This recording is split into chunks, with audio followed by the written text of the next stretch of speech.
नमस्कार दोस्तों, स्वागत है आपका ऑटोनॉमस एकेडमी में। एग्जामिनेशन प्रिपरेशन प्लेलिस्ट का यह हमारा पहला वीडियो है। इसमें हम BSc first year physics paper first का एनालिसिस करेंगे। यह प्रश्न पत्र सन 2019 का है। रानी दुर्गावती विश्वविद्यालय जबलपुर के द्वारा यह प्रश्न पत्र निर्मित किया गया है। यहाँ हम देख रहे हैं प्रश्न पत्र के लिए अधिकतम अंक 40 और समय 3 घंटे निर्धारित है। पूरा प्रश्न पत्र 3 खंडों में बटा हुआ है। खंड आ यानी सेक्शन ए में कुल 5 प्रश्न हैं। प्रत्येक प्रश्न 1 अंक का है। इस प्रकार हम कह सकते हैं कि खंड आ या सेक्शन ए के लिए 5 अंक निर्धारित हैं। ये अति लघु उत्तरीय प्रश्न है, अर्थात बहुविकल्पी प्रश्न है। प्रत्येक प्रश्न में 4 विकल्प दिए हैं। इनमें से एक सही विकल्प को हमें उत्तर पुस्तिका में लिखना है। इसके लिए हमें 1 अंक प्रदान किए जाएंगे। इसके बाद आता है खंड ब यानी सेक्शन बी। सेक्शन बी में भी 5 प्रश्न हैं। प्रत्येक प्रश्न 2 अंकों का है। इस प्रकार सेक्शन बी के लिए 10 अंक निर्धारित किए गए हैं। खंड ब के जो प्रश्न है वो लघु उत्तरीय प्रश्न है। इनके उत्तर हमें 30-40 से लेकर 50 शब्दों की शब्द सीमा में इन्हें देना होता है। अब प्रश्न पत्र का आखिरी खंड है खंड स यानी सेक्शन सी, जो कि दीर्घ उत्तरीय प्रश्नों का है। इस खंड में भी हमें 5 प्रश्न दिए गए हैं। प्रत्येक प्रश्न 5 अंकों का है। इस प्रकार सेक्शन सी कुल 25 अंकों का है।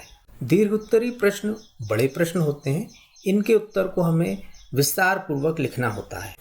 रानी दुर्गावती विश्वविद्यालय के इस प्रश्न पत्र में आप देख रहे हैं कि प्रश्नों को इकाई के हिसाब से संयोजित किया गया है, उन्हें निर्मित किया गया है। तो आप किसी भी खंड को यदि देखेंगे तो उस खंड में हमें एक नोट लिखा है, सभी 5 प्रश्नों के उत्तर दीजिए। प्रत्येक इकाई से एक प्रश्न हल करना अनिवार्य है। प्रत्येक प्रश्न 5 अंकों का है। इसी तरह खंड ब और खंड अ में भी ये नोट लिखा हुआ है, तो कृपया इसे ध्यानपूर्वक जरूर पढ़ें। आइए अब देखते हैं कि प्रश्न पत्र में किस खंड में कौन कौन से प्रश्न पूछे गए हैं। पहला प्रश्न है डेल ऑपरेटर है और इसके लिए हमें 4 विकल्प दिए हैं। ए में हमसे पूछा गया है कि अवकलक ऑपरेटर, ऑप्शन बी है अवकलक वेक्टर ऑपरेटर, तीसरा है स्केलर ऑपरेटर और चौथा है Laplacian operator. Objective type questions में हमें दूसरा क्वेश्चन दिया है न्यूटन के नियम लागू होते हैं। पहला ऑप्शन है घूर्णी क्षेत्र में, दूसरा ऑप्शन है जड़त्वीय फ्रेम में, तीसरा ऑप्शन है अजड़त्वीय फ्रेम में और चौथा ऑप्शन है त्वरित फ्रेम में। हमें इन 4 ऑप्शंस में से किसी एक ऑप्शंस को सही मानते हुए उत्तर पुस्तिका में अंकित करना है। तीसरा ऑब्जेक्टिव टाइप क्वेश्चन है किसी पिंड को विकृत करने पर इसकी आंतरिक ऊर्जा, और हमें ऑप्शन दिए हैं। पहला ऑप्शन है बढ़ती है, दूसरा ऑप्शन है घटती है, तीसरा ऑप्शन है अपरिवर्तित रहती है और चौथा ऑप्शन है बढ़ अथवा घट सकती है। इसमें भी हमें सही ऑप्शन को हमारी उत्तर पुस्तिका में हमें लिखना होगा। चौथा बहुविकल्पी प्रश्न है किसी पिंड का जड़त्व आघूर्ण निर्भर करता है और हमें 4 ऑप्शन दिए हैं। उसके कोणीय वेग पर, दूसरा ऑप्शन है उसके द्रव्यमान पर, तीसरा ऑप्शन है उसके द्रव्यमान के वितरण पर और चौथा ऑप्शन है उसके द्रव्यमान तथा घूर्णन अक्ष की स्थिति पर। इसके बाद आता है खंड ब अर्थात सेक्शन बी, जो कि लघुत्तरीय प्रश्नों का है। जो प्रश्न हमें लघुत्तरीय प्रश्न के रूप में पूछा गया है उसे प्रश्न क्रमांक 2 कहा गया है और इसमें हमें पूछा गया है 2 सदिशों के डॉट तथा क्रॉस गुणन को समझाइए। क्योंकि यह 2 अंकों का प्रश्न है, अतः इसके उत्तर के लिए हमें अधिकतम शब्द सीमा 40-50 होनी चाहिए। इस प्रश्न का उत्तर कैसे लिखना चाहिए? तो जवाब है कि सर्वप्रथम आपको यह बताना चाहिए कि सदिश क्या होते हैं। इसकी परिभाषा 1 या 2 लाइन में लिखें, साथ ही कोई 2 उदाहरण दें। इसके बाद आपको 2 सदिशों के अदिश गुणनफल को समझाना है। इसके लिए आप चित्र के माध्यम से 2 सदिश दर्शाएं जो किसी कोण थीटा के साथ एक दूसरे से जुड़े हों। अब आप डॉट प्रोडक्ट की गणितीय परिभाषा लिखें। यहाँ दोनों सदिशों के त्रिविमीय घटकों का गुणनफल भी लिखना उचित होगा। यदि यह प्रश्न 5 अंकों वाला दीर्घ उत्तरीय प्रश्न होता तो हमें स्केलर प्रोडक्ट की सर्वप्रथम डेफिनेशन देनी चाहिए, इसके बाद प्रॉपर्टीज को लिखना चाहिए और अंत में कोई एक एग्जाम्पल के माध्यम से डेफिनेशन और प्रॉपर्टीज को सेटिस्फाई करने वाला निष्कर्ष लिखना चाहिए। किंतु यहाँ प्रश्न 2 अंकों का है, इसलिए हमें इतने विस्तार से इसे नहीं लिखना है। इसी प्रकार हम संक्षेप में सदिश गुणनफल अर्थात क्रॉस प्रोडक्ट की परिभाषा देंगे और एक उदाहरण के माध्यम से उसे संक्षेप में समझाएंगे। प्रश्न का उत्तर किस तरह से लिखा जाना चाहिए, आइए अब वो देखते हैं। यहाँ हमने उत्तर क्रमांक 2 अंकित किया और फिर सदिश को परिभाषित किया। ऐसी भौतिक राशि जिन्हें व्यक्त करने के लिए परिमाण के साथ साथ दिशा की भी आवश्यकता होती है सदिश कहलाती है, जैसे वेग तथा बल। सदिशों का अदिश गुणनफल के लिए हमने कोई 2 सदिश ए और बी माने और इन्हें हमने त्रिविमीय घटकों के रूप में इस प्रकार से लिखा है, a = a1i + a2j + a3k और b को हमने लिखा b1i + b2j + b3k। अब इनका जो डॉट प्रोडक्ट है a.b ये होता है a1 b1 + a2 b2 + a3 b3। यहाँ हमने सदिश a और सदिश b को थीटा कोण से संयोजित बना हुआ दर्शाया है और उसके डॉट प्रोडक्ट को इस तरह से लिखा है। स्टूडेंट्स, 2 नंबर के प्रश्न के लिए इतना लिखना सफिशिएंट है। इसी तरह हम सदिशों के सदिश गुणनफल को इस तरह से लिखेंगे। यहाँ हमने सदिश ए और सदिश बी के को इस प्रकार से व्यक्त किया है और इनका जो क्रॉस प्रोडक्ट है ए क्रॉस बी को हमने mod A mod B sine theta से दर्शाया है और इसका मान कितना होता है हमने इस प्रकार से लिखा है। इसे हम सारणिक के माध्यम से कैसे सॉल्व कर सकते हैं वो भी यहाँ दर्शाया है। 2 अंकों के प्रश्न के लिए इतना लिखा जाना पर्याप्त होगा। अब हम देखते हैं प्रश्न क्रमांक 2 के अथवा में जो प्रश्न पूछा गया है वो प्रश्न है, स्टोक की प्रमेय लिखिए तथा इसके उपयोग बताइए। यहाँ आप गौर करें कि आपको केवल प्रमेय का कथन लिखना है तथा इसके गणितीय रूप से इसे हम कैसे व्यक्त करेंगे ये लिखना है। इसके साथ ही स्टोक के प्रमेय को कोई 2 उपयोगों को हमें लिखकर उन्हें बहुत ही संक्षेप में समझाना पर्याप्त होगा। ध्यान रखें, यहाँ आपको प्रमेय को सिद्ध करने की आवश्यकता नहीं है, अन्यथा यह समय की बर्बादी होगी क्योंकि प्रश्न केवल 2 अंकों का ही है। प्रश्न का उत्तर किस तरह का होगा आइए देखते हैं। प्रश्न के उत्तर में हमने लिखा है, स्टोक प्रमेय के अनुसार किसी वेक्टर ए का बंद वक्र सी की परिसीमा के अनुदिश रेखीय समाकल वेक्टर ए के कर्ल के पृष्ठीय समाकल के बराबर होता है, जबकि पृष्ठीय समाकलन उस पृष्ठ S पर लिया गया हो जिसकी परिसीमा वक्र C है। ये स्टोक प्रमेय का कथन है और इसे गणितीय रूप में हम इस तरह से लिखेंगे। एक चित्र के माध्यम से हम ये दर्शाएंगे। यहाँ चित्र के माध्यम से आपको एक पृष्ठ S दर्शाना होगा जिसकी परिसीमा C है और पृष्ठ S को हम छोटे छोटे क्षेत्रफल के अल्पांशों में इसे विभक्त करना होगा। परिसीमा C के अनुदिश हमें रेखीय समाकलन ज्ञात करना होगा। पृष्ठ S को जिन छोटे अल्पांश क्षेत्रफलों में हमने विभक्त किया है उन अल्पांश क्षेत्रफलों से वेक्टर का जो कर्ल है उसे हमें ज्ञात करना होगा और फिर इसका हमें पृष्ठीय समाकलन ज्ञात करना होगा। स्टोक प्रमेय ये बताता है कि परिसीमा C के अनुदिश जो रेखीय समाकलन होगा वो वेक्टर A के कर्ल के पृष्ठीय समाकलन के बराबर होगा। यहाँ हम लिखेंगे वेक्टर कैलकुलस का यह एक बड़ा महत्वपूर्ण प्रमेय है जिसका उपयोग रेखीय समाकलन को पृष्ठीय समाकलन में परिवर्तित करने में किया जाता है। इसके अलावा स्टोक प्रमेय के अन्य उपयोग इस प्रकार हैं। गणित के अतिरिक्त भौतिकी विशेषकर इलेक्ट्रोमैग्नेटिज्म में स्टोक प्रमेय का उपयोग किया जाता है। किसी वेक्टर के कर्ल को इंटरप्रेट करने में किया जाता है और तीसरा उपयोग है किसी विशेष वक्र का लाइन इंटीग्रल प्राप्त करने के लिए स्टोक प्रमेय का उपयोग किया जाता है। 2 अंक वाले लघुत्तरी प्रश्न के लिए इतना उत्तर लिखा जाना पर्याप्त है। अब हम देखते हैं इकाई 2 में अर्थात प्रश्न क्रमांक 3 में हमें जो लघुत्तरी प्रश्न पूछा गया है वो है, न्यूटन के गति के द्वितीय नियम से प्रथम नियम तथा तृतीय नियम निगमित कीजिए। आइए देखते हैं इस प्रश्न का उत्तर किस तरह से लिखा जाना चाहिए। न्यूटन का गति का दूसरा नियम एक मूलभूत नियम है जिसके अनुसार किसी वस्तु पर आरोपित बल वस्तु के संवेग परिवर्तन की दर के बराबर होता है। गणितीय रूप में इसके निष्कर्ष को इस प्रकार लिख सकते हैं, F = m × a, जहाँ m वस्तु का द्रव्यमान और a त्वरण है जबकि F वस्तु पर कार्यरत नेट बल है। हमें न्यूटन के गति के दूसरे नियम से न्यूटन के गति के प्रथम व तृतीय नियम प्राप्त करने हैं। हम जानते हैं F equal to d p upon d t, जहाँ P जो है वो संवेग है। हम इसे इस तरह से लिख सकते हैं d upon d t m v, जहाँ m द्रव्यमान और v वेग है। चूँकि m एक कांस्टेंट इसलिए हम इसे बाहर ले लेते हैं, m d v upon d t. अब हम जानते हैं वेग परिवर्तन की दर अर्थात त्वरण, तो F equal to m a. हम जानते हैं कि यदि कोई बाह्य बल कार्य न करे तो F इक्वल टू 0 होगा, अर्थात m into a equal to 0 होगा। इसका मतलब त्वरण A इक्वल टू 0 होगा। इसका मतलब हुआ कि dv upon d t equal to 0 होगा। इसका मतलब हुआ कि v अर्थात वेग कांस्टेंट होगा। इस प्रकार यदि बाह्य बल न लगे तो वस्तु का वेग नहीं बदलता है, अर्थात वस्तु अपनी अवस्था में परिवर्तन नहीं करती है। न्यूटन के गति का प्रथम नियम कुछ यही बात कहता है। अब हम इस सिस्टम पर विचार करें। सिस्टम दो पिंडों से मिलकर बना है, पिंड A और पिंड B।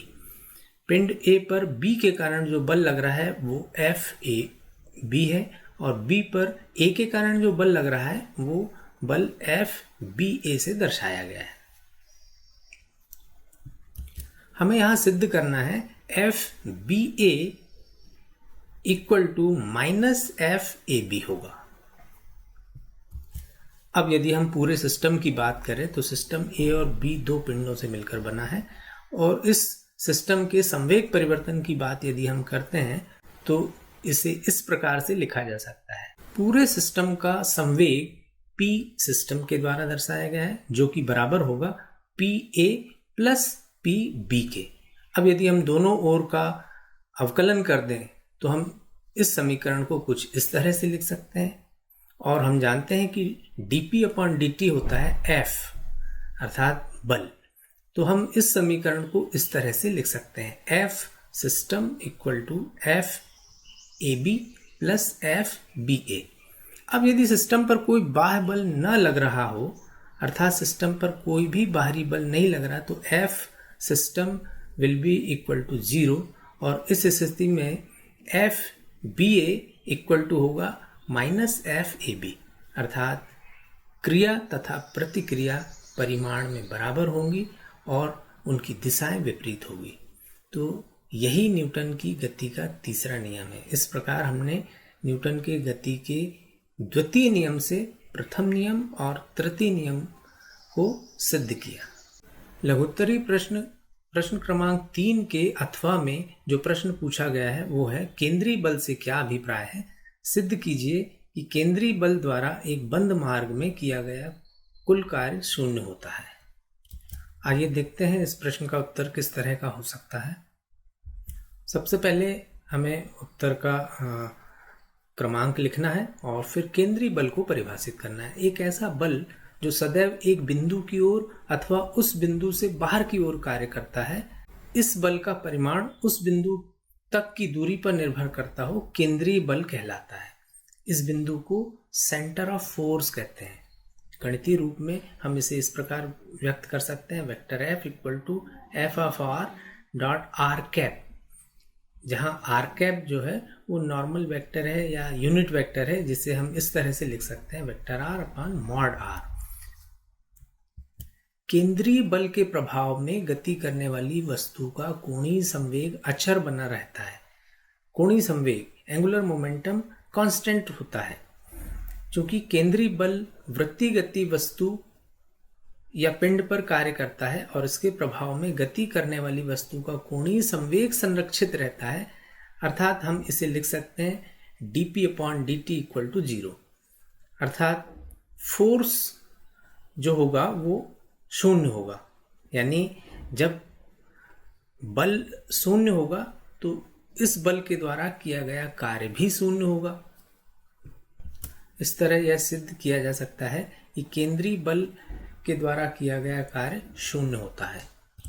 आप चाहें तो केंद्रीय बल के उदाहरण लिख सकते हैं। केंद्रीय बल के उदाहरण के रूप में हम ग्रेविटेशनल फोर्स को लिख सकते हैं। ग्रेविटेशनल फोर्स दूसरा उदाहरण है इलेक्ट्रोस्टैटिक फोर्स, और तीसरा उदाहरण है motion under Hooke's law.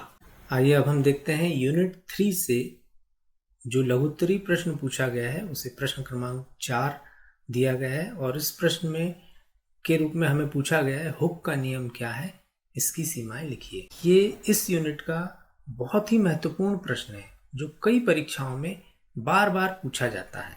Hook का नियम किसी अनस्ट्रेच्ड स्प्रिंग में लगे फोर्स तथा स्प्रिंग में हुए खिंचाव या प्रसार के बीच संबंध बताता है। ब्रिटिश साइंटिस्ट रॉबर्ट हुक द्वारा 1660 में दिए गए इस नियम के अनुसार किसी वस्तु के आकार में होने वाला सूक्ष्म विरूपण उस वस्तु या पिंड पर लगने वाले विरूपक बल के परिमाण के सीधे समानुपाती होता है। इन शर्तों के अनुसार यदि बाह्य विरूपक बल हटा दिया जाए तो पिंड अपने पूर्व स्वरूप में लौट आता है। हुक नियम के अनुप्रयोगों की बात की जाए तो विज्ञान व प्रौद्योगिकी की विभिन्न शाखाओं में इसका बहुत उपयोग किया जाता है। सीस्मोलॉजी, एकॉस्टिक्स, मॉलिक्यूलर मैकेनिक्स की आधारशिला है हुक का नियम। Manometer, spring scale, balance wheel का फंडामेंटल प्रिंसिपल हुक का नियम ही है। इस प्रश्न के उत्तर में आपको ये भी लिखना चाहिए हुक के नियम की सीमाएं। हुक का नियम यूनिवर्सल लॉ नहीं है, केवल प्रत्यास्थता की सीमा तक ही वस्तु इसका पालन करती है। इस सीमा के बाहर वस्तु में स्थायी परिवर्तन या विरूपण हो जाते हैं। इस स्थिति में हुक का नियम लागू नहीं रह पाता है। यह नियम केवल ठोसों के लिए सत्य होता है और वह भी तब जब बल और विरूपण का मान बहुत अल्प होता है। प्रश्न क्रमांक 4 के अथवा में जो प्रश्न पूछा गया है वो प्रश्न है पृष्ठ तनाव की परिभाषा दीजिए तथा इसका मात्रक लिखिए। देखें इसका उत्तर किस तरह से लिखा जाना चाहिए। किसी भी द्रव का पृष्ठ हमेशा अपने पृष्ठ क्षेत्रफल को न्यूनतम रखने की प्रवृत्ति रखता है। यही कारण है कि द्रव का पृष्ठ एक तनी हुई झिल्ली की भांति व्यवहार करता है। द्रव की सतह पर असंतुलित बलों के कारण लगने वाले बल को ही हम पृष्ठ तनाव कहते हैं। एक चित्र के माध्यम से आप यह बात स्पष्ट करेंगे तो ज़्यादा अच्छा होगा। फिर पृष्ठ तनाव की इकाई की बात आती है, यूनिट की। तो पृष्ठ तनाव की जो इकाई है उसे हम बल, पृष्ठ तनाव के सूत्र को हम बल बटे लंबाई से व्यक्त करते हैं या ऊर्जा बटे क्षेत्रफल से व्यक्त करते हैं। इसका जो संकेत होता है वो सिग्मा या कैपिटल टी से दर्शाया जाता है, जहां हम सिग्मा को इस तरह से व्यक्त कर सकते हैं 1/10/1 सेंटीमीटर। यदि हम एसआई पद्धति की बात करेंगे तब यहाँ पर फिर हमें 1 N/1 मीटर लेना होगा। अब हम आते हैं यूनिट 4 पर। यूनिट 4 से जो शॉर्ट आंसर टाइप क्वेश्चन पूछा गया है उसे हमने प्रश्न क्रमांक 5 दिया है और प्रश्न क्रमांक 5 में पूछा गया है जड़त्व तथा जड़त्व आघूर्ण में अंतर स्पष्ट कीजिए। आइए देखते हैं इस प्रश्न का उत्तर किस तरह से लिखा जाना चाहिए। प्रश्न का उत्तर लिखते समय सबसे पहले हमें जड़त्व को परिभाषित करना चाहिए। पदार्थ का वह आंतरिक गुण जिसके कारण पदार्थ अपनी अवस्था में होने वाले परिवर्तन का विरोध करने का प्रयास करता है। बाह्य बल के विरुद्ध भी पदार्थ द्वारा अपनी अवस्था में होने वाले परिवर्तन का यथासंभव विरोध किया जाता है, किंतु यदि बाह्य बल का परिमाण पर्याप्त हो तो वस्तु अपनी अवस्था परिवर्तित कर लेती है। यदि कोई वस्तु किसी अक्ष के परितः घूर्णी गति करने के लिए स्वतंत्र हो तो वह अपनी घूर्णी अवस्था में होने वाले परिवर्तन का विरोध करने की प्रवृत्ति रखती है, जब तक कि उस पर कोई बाह्य बल आघूर्ण या बल युग्म का आघूर्ण कार्य न करे। घूर्णी गति करने में सक्षम वस्तु की इस आंतरिक प्रवृत्ति को हम जड़त्व आघूर्ण कहेंगे। इस स्थिति में वस्तु के कोणीय परिवर्तन की दर बराबर होगी बल आघूर्ण के। तो हम देखते हैं कि हमें प्रश्न में पूछा गया था जड़त्व और जड़त्व आघूर्ण में अंतर स्पष्ट कीजिए। तो जड़त्व किसी पदार्थ का आंतरिक गुण होता है, जबकि जड़त्व आघूर्ण एक भौतिक राशि है जिसे मापा जा सकता है। यदि हम सरल रेखीय गति में किसी वस्तु के जड़त्व की बात करें तो सरल रेखीय गति में वस्तु का जड़त्व उसके द्रव्यमान के द्वारा दर्शाया जाता है, जबकि घूर्णी गति में वस्तु का जड़त्व आघूर्ण द्रव्यमान गुणित दूरी के वर्ग के द्वारा व्यक्त किया जाता है। प्रश्न क्रमांक 5 के अथवा में जो प्रश्न हमसे पूछा गया है उसमें हमें पूछा गया है गति पालक चक्र क्या है, इसे कहाँ उपयोग में लाया जाता है। आइए इस प्रश्न का उत्तर हम किस तरह से लिख सकते हैं देखते हैं। गतिपालक चक्र एक यांत्रिक युक्ति है जो घूर्णी ऊर्जा को स्टोर करती है। फ्लाईव्हील अपनी घूर्णी गति में होने वाले परिवर्तन का विरोध अपने आंतरिक गुण के कारण करती है, जिसे जड़त्व आघूर्ण कहते हैं। प्रायः फ्लाईव्हील स्टील की बनी एक भारी डिस्क होती है जो परंपरागत बेयरिंग पर रोटेट की जाती है। गतिपालक चक्र के उपयोगों की बात की जाए तो पहला उपयोग है, यदि ऊर्जा स्रोत निरंतर ऊर्जा आउटपुट देने में सक्षम न हो तो इसकी प्रतिपूर्ति फ्लाईव्हील के द्वारा बहुत आसानी से की जा सकती है। दूसरा उपयोग होता है अनपेक्षित गति को रोकने या नियंत्रित करने के लिए गतिपालक चक्र का उपयोग किया जाता है। तीसरा उपयोग है ऊर्जा स्रोत द्वारा दिए जाने वाली ऊर्जा आउटपुट से भी अधिक आउटपुट यदि हमें प्राप्त करना है, ऐसी स्थिति में हमें गतिपालक चक्र का उपयोग करना होगा। इकाई 5 से जो लघुत्तरी प्रश्न पूछा गया है, इसे प्रश्न क्रमांक 6 कहा गया है। इसमें हमसे पूछा गया है समय के विस्तार से आप क्या समझते हैं। दोस्तों, यहाँ एक बात गौर करें, इस प्रश्न के अंग्रेजी अनुवाद को जरा देखें। इसमें लिखा है what is meant by length contraction at relativistic speeds. यहाँ आप देख रहे हैं हिंदी और अंग्रेजी अनुवादों में जो बात पूछी गई है वो एक ही बात नहीं है। जब भी कभी ऐसा विरोधाभास आए तब छात्रों से मैं यही अनुरोध करूंगा कि वे हमेशा अंग्रेजी अनुवाद को प्रामाणिक मानें।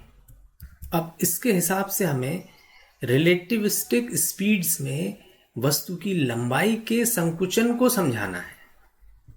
आइए देखते हैं इस प्रश्न का उत्तर किस तरह से लिखा जाना चाहिए। आइंस्टीन के सापेक्षिकता सिद्धांत के आश्चर्यजनक पहलुओं में से एक यह है कि प्रकाश की चाल के तुल्य वेग से गति करती हुई वस्तु की लंबाई में गति के आयाम के साथ एक संकुचन होता है। माना कोई पृथ्वी पर खड़ा कोई प्रेक्षक पृथ्वी तल से कुछ ऊंचाई पर -x अक्ष से +x अक्ष की ओर गति करती हुई 1 मीटर लंबी वस्तु को देख रहा है, तब वह पाएगा कि वस्तु का वेग जैसे जैसे प्रकाश के वेग के तुल्य होता जाता है, वस्तु की लंबाई गति की दिशा में घटती हुई प्रतीत होती है। यहाँ हम देख रहे हैं वस्तु की वास्तविक लंबाई जो कि 1 मीटर है, और फिर दूसरे कॉलम में हम देख रहे हैं वस्तु का वेग जो कि धीरे धीरे बढ़ते हुए प्रकाश के वेग के नजदीक हो रहा है, और तीसरा कॉलम में हमने लिखा है वस्तु की प्रेक्षित लंबाई। जो प्रेक्षक वस्तु की लंबाई को प्रतीत करेगा, महसूस करेगा, अनुभव करेगा, वो मान हमने यहाँ लिखा है। तो हम देखते हैं कि जब वस्तु का वेग प्रकाश के वेग का 10% होता है, प्रेक्षक को 1 मीटर लंबी वस्तु 1 मीटर लंबी ही दिखाई देती है।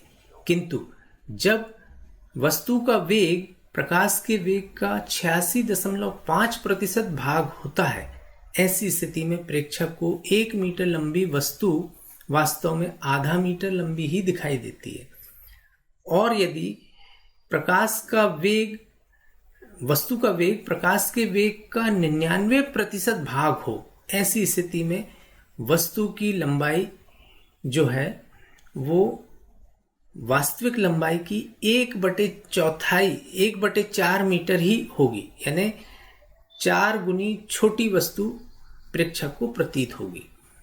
इसी क्रम में यदि वस्तु का वेग बढ़ते हुए प्रकाश के वेग के ठीक बराबर हो जाए, ऐसी स्थिति में 1 मीटर लंबी वस्तु प्रेक्षक को एक बिंदु के समान दिखाई देगी। लघुत्तरी प्रश्न के उत्तर के रूप में इतना लिखा जाना बिल्कुल पर्याप्त होगा। इकाई 5 के प्रश्न क्रमांक 6 के अथवा में हमसे पूछा गया है वर्नियर के आविष्कारक का उल्लेख कीजिए। इस प्रश्न का उत्तर कैसे लिखेंगे, आइए देखते हैं। Vernier calipers. फ्रेंच गणितज्ञ पियरे वर्नियर ने वर्नियर कैलिपर्स की खोज की। वर्नियर कैलिपर या वर्नियर स्केल ऐसी युक्ति है जो छोटी लंबाई को सटीकता से मापन करने के लिए प्रयुक्त की जाती है। वर्नियर कैलिपर्स के द्वारा 1 मिलीमीटर के 10वें भाग को भी सूक्ष्मता से मापा जा सकता है।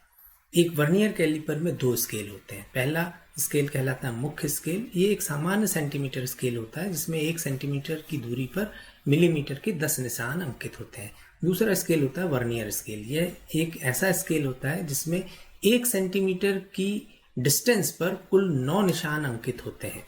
ऐसे भी वर्नियर कैलिपर्स बनाए जाते हैं जिनमें 1 सेंटीमीटर की दूरी पर कुल 11 निशान अंकित होते हैं। वर्नियर स्केल को मुख्य स्केल के ऊपर सरकाए जाने की व्यवस्था होती है। वर्नियर कैलिपर के से जो पाठ्यांक लिया जाता है वो कुल पाठ्यांक इस तरह का होता है। कुल पाठ्यांक बराबर मुख्य स्केल का पाठ्यांक धन वर्नियर स्केल पाठ्यांक। तो मुख्य स्केल का पाठ्यांक तो सीधे ही हम सेंटीमीटर में पढ़ लेते हैं। वर्नियर स्केल का पाठ्यांक याद करने के लिए सीध वाला खाना हमें देखना होता है और उसमें वर्नियर कैलिपर्स का अल्पतमांक हमें गुणा करना होता है और इस तरह से इन दोनों का योगफल करके हम कुल पाठ्यांक प्राप्त करते हैं। फ्रेंड्स, अब इसके बाद आता है हमारा खंड सा अर्थात सेक्शन सी। ये जो सेक्शन है ये दीर्घ उत्तरीय प्रश्नों का है। इसमें प्रत्येक प्रश्न को हमें बड़े विस्तार पूर्वक समझाना होता है। इस सेक्शन में भी कुल 5 अंक हैं। प्रत्येक प्रश्न 5 अंकों का है। हम दीर्घ उत्तरीय प्रश्नों को के उत्तर किस तरह से लिखे जाएं ये वीडियो के माध्यम से नहीं समझा पाएंगे, क्योंकि प्रत्येक प्रश्न की लंबाई बहुत अधिक होगी तो वीडियो बहुत अधिक लंबा हो जाएगा। यहाँ हम केवल वीडियो के माध्यम से दीर्घ उत्तरीय प्रश्नों का अवलोकन करेंगे। यदि आप लोगों की इच्छा होगी तो आप कमेंट बॉक्स पर लिखिएगा। जो भी दीर्घ उत्तरीय प्रश्न का उत्तर आप हमसे चाहेंगे उसका हम सेपरेट वीडियो बनाकर जरूर अपलोड कर देंगे। यूनिट 1 से जो दीर्घ उत्तरीय प्रश्न पूछा गया है उसे प्रश्न क्रमांक 7 कहा गया है और इसमें हमें पूछा गया है किसी अदिश क्षेत्र के ग्रेडियंट से क्या तात्पर्य है। ऑपरेटर डेल के पदों में इसका सूत्र व्युत्पन्न कीजिए। ये भी एक महत्वपूर्ण प्रश्न माना जा सकता है। बहुत ज्यादा तो नहीं, लेकिन कई बार ये पूछा गया है। इस प्रश्न के अथवा में जो प्रश्न पूछा गया है ये बहुत ही महत्वपूर्ण प्रश्न है और इसमें हमसे पूछा गया है डाइवर्जेंस संबंधी गॉस की प्रमेय लिखिए तथा उसे सिद्ध कीजिए। मैं आपको यही सलाह दूंगा कि इस प्रश्न को प्रत्येक छात्र अवश्य ही कंप्लीट करे। ये बहुत ही महत्वपूर्ण प्रश्न है और लगभग हर 1-2 साल के अंतर में इससे पूछा ही जाता है हर परीक्षा। यदि इस प्रश्न का उत्तर कैसा लिखा जाए आप हमसे कमेंट बॉक्स के माध्यम से पूछेंगे तो हम इस प्रश्न के उत्तर के लिए अलग से वीडियो बना सकते हैं। इसके बाद आती है यूनिट सेकंड में जो दीर्घ उत्तरीय प्रश्न पूछा गया है उसमें प्रश्न क्रमांक 8 में हमसे पूछा गया है घूर्णी निर्देश तंत्र के संदर्भ में कोरियोलिस बल का व्यंजक प्राप्त करके इसकी व्याख्या कीजिए। इस बल के 2 अनुप्रयोग लिखिए। ये भी बहुत महत्वपूर्ण प्रश्न है। कई बार ये परीक्षाओं में पूछा गया है। इस प्रश्न के अथवा में जो प्रश्न पूछा गया है वो है गुरुत्वाकर्षण संबंधी गॉस की प्रमेय लिखिए तथा इसे सिद्ध कीजिए। इसकी सहायता से पॉइसन तथा लाप्लास समीकरण प्राप्त कीजिए। फ्रेंड्स, यूनिट 3 से दीर्घ उत्तरीय प्रश्न के रूप में प्रश्न क्रमांक 9 में हमसे पूछा गया है दंड के बंकन द्वारा किसी पदार्थ का यंग प्रत्यास्थता गुणांक ज्ञात करने की विधि का वर्णन कीजिए। किसी प्रयोग का वर्णन करने संबंधी ये जो प्रश्न हमसे पूछा गया है ये प्रश्न परीक्षाओं में 2-3 बार पहले भी पूछा जा चुका है। इस प्रश्न के अथवा में जो प्रश्न पूछा गया है बर्नौली की प्रमेय लिखिए तथा इसे सिद्ध कीजिए। इस प्रश्न के बारे में मैं इतना ही कहूँगा कि यह भी सबसे ज़्यादा पूछे जाने वाले प्रश्नों में से एक है। बहुत ही महत्वपूर्ण प्रश्न है जो कई बार पिछली परीक्षाओं में पूछा गया है। छात्र इसका उत्तर जरूर तैयार करें। इकाई 4 से जो दीर्घ उत्तरीय प्रश्न पूछा गया है उसमें प्रश्न क्रमांक 10 में पूछा गया है सरल आवर्ती दोलित्र किसे कहते हैं। इसके लिए अवकल समीकरण की स्थापना कीजिए तथा इसे हल करके वेग, विस्थापन एवं आवर्तकाल के लिए व्यंजक निगमित कीजिए। फ्रेंड्स, ये भी एक महत्वपूर्ण प्रश्न है। यदि आपको इस प्रश्न के उत्तर को लिखने में कोई परेशानी हो तो आप कमेंट बॉक्स पर जरूर कमेंट कीजिए। इस प्रश्न के अथवा में जो प्रश्न पूछा गया है वो है एक पतले गोलीय खोल का जड़त्व आघूर्ण, उसके व्यास तथा उसकी स्पर्श रेखा के परितः ज्ञात कीजिए। फ्रेंड्स, इन प्रश्नों के उत्तर को लिखने का प्रयास करें। कोई परेशानी हो तो हमें जरूर बताएं। इकाई 5 से जो प्रश्न पूछा गया है वो है माइकलसन मोर्ले का प्रयोग क्यों किया गया था। इस प्रयोग का सविस्तार वर्णन कीजिए तथा इसके ऋणात्मक परिणाम को समझाइए। दोस्तों, ये भी बहुत ही महत्वपूर्ण प्रश्न है जो पिछली परीक्षाओं में कई बार रिपीट किया गया है। आप इसे जरूर तैयार करें, मेरा आपसे अनुरोध है। इस प्रश्न के अथवा में जो प्रश्न पूछा गया है वो है, भौतिकी में वैज्ञानिक न्यूटन के योगदान का उल्लेख कीजिए। प्रश्न बहुत ही आसान है किंतु बहुत ही महत्वपूर्ण भी है। फ्रेंड्स, मॉडल क्वेश्चन पेपर के लिए हमने रानी दुर्गावती विश्वविद्यालय का सन 2019 का फिजिक्स का प्रथम प्रश्न पत्र लिया है। यह बहुत सोच समझकर किया गया है। इस प्रश्न पत्र में पूछे गए प्रश्नों के छिंदवाड़ा विश्वविद्यालय तथा सागर विश्वविद्यालय में पूछे जाने की पूरी संभावना है। रानी दुर्गावती विश्वविद्यालय के छात्रों के लिए यह कहूँगा, इस प्रश्न पत्र के केवल बहुत ही महत्वपूर्ण प्रश्नों को जरूर तैयार करें, किंतु उस इकाई से अन्य प्रश्नों के को भी जरूर ध्यान दें। हमारे अगले लेक्चर में हम बीएससी सेकेंड ईयर तथा थर्ड ईयर के फिजिक्स पेपर का विश्लेषण करेंगे। इसके साथ ही हम प्रयास कर रहे हैं कि केमिस्ट्री और बायोलॉजी सब्जेक्ट के प्रश्न पत्रों का भी विश्लेषण कर पाएं। वीडियो देखने के लिए धन्यवाद। आपके विचार कमेंट के रूप में जरूर लिखें।